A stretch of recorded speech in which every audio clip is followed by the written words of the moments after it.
Yes. Yeah, yeah. Alright, so where did I leave off last time? Cause you guys didn't hear past There the- was webcam. there was lube all over you, and barbecue was laughing at you through via webcam. Puncher. Alright, so It's at funny this how point, you're just saying that casually. Yeah. at this point it's 9:15, right? And my girlfriend would be here at 9:30. And Oh. she does have the key, but she knows how to unlock my door, so she can just walk in and walk into my room. And I didn't look at the time because I was busy laughing my ass off because I was covered in lube, which is pretty fucking hilarious.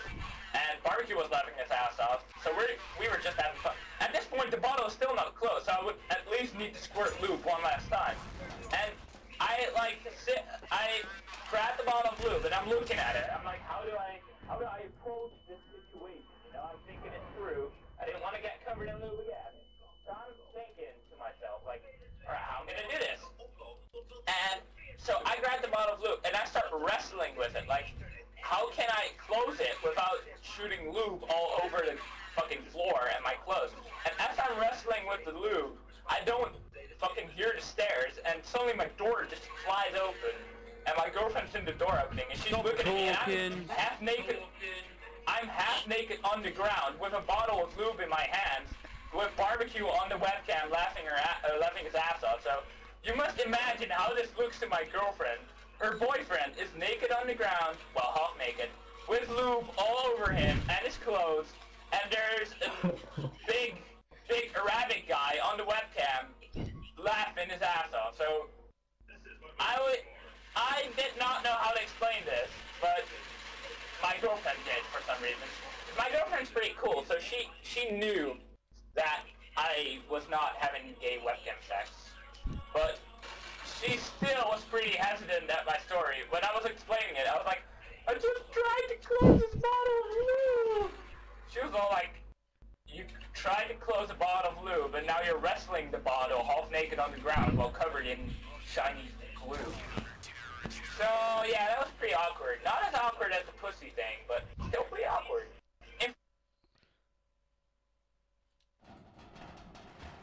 So that's basically the story of my life. Shit like that happens to me a lot. You know, you're gonna have to tell us a lot of stories. Yeah, we only want to know. You know what? Every night at 9 p.m. I will do a story. Cool wins. Yeah!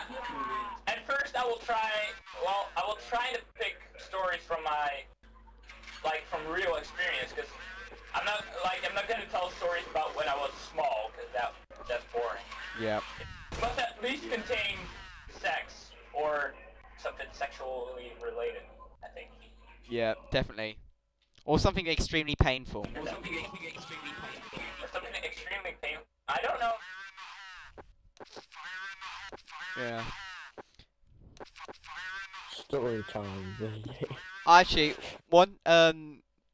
you know, I've got this friend of mine. It's not actually completely it's not sexual or dirty at all. Actually, no. Actually, I can tell you one slightly dirty thing. There was this party of mine, typical 17-year-olds party. Everybody getting drunk. Everybody outside. What did you say? A gun?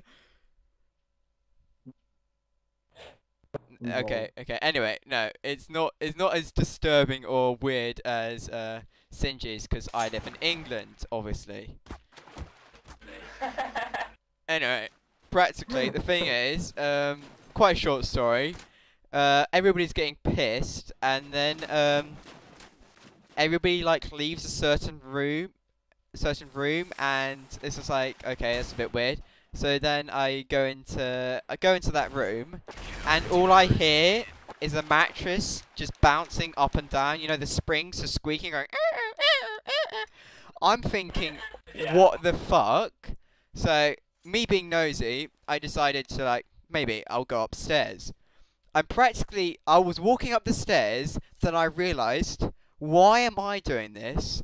Why am I doing this? So I decided to send somebody else up there, and practically it was just two people dry humping on the bed. Okay, that's just a small story. Anyway, another one. later in the night, that night, two girls are having their way in a sleeping bag in someone's house. I'm not joking. Two girls were at it in a sleeping bag. Oh God. A guy walks in on it, then suddenly runs away because it's the most disturbing thing ever, or to him. And the girl comes through.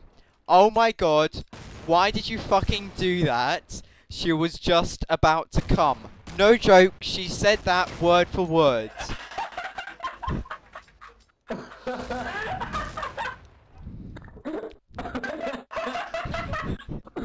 Oh, God. That's it. Anyway, Let's talk about what happened outside this room. and a different and guess what? Anyway, and to the same two people next to them in the opposite room, there was this girl, another guy, and another guy, and they can hear everything that was going on. And I'm no jokes, they could hear everything. So they heard every single, they heard every little action and stuff like this. Every little word spoken is scarred in their memory because of that. I think were the girls any good? Like, were they attractive girls or were they like? Okay, one I would say casually attractive. The other one I would say no to unless I was drunk.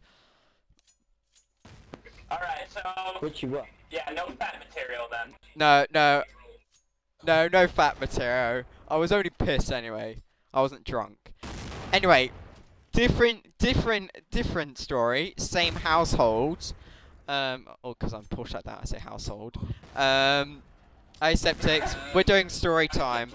Anyway, one of the girls or one of the lesbians was like chatting up this guy, and he was drunk. He was chatting up with her, flirting with her stuff. Anyway, they decide to creep off and get up to stuff. So they creep off into a cupboard, yeah. So the guy has a condom in one hand, lube in the other, and then suddenly the cupboard door opens. Guess who it is? You. Yes, it's someone's parents. The person just stares at them with the guy with lube in one hand and a condom in the other, with the girl kissing slightly, I think it was. And yeah, so that's one weird story that happened to somebody. And that's all I've got weird stories. So You yeah. got any? There you go. There's nothing Nothing really crossing my happens mind like right that at now, private but school. What is him doing up on?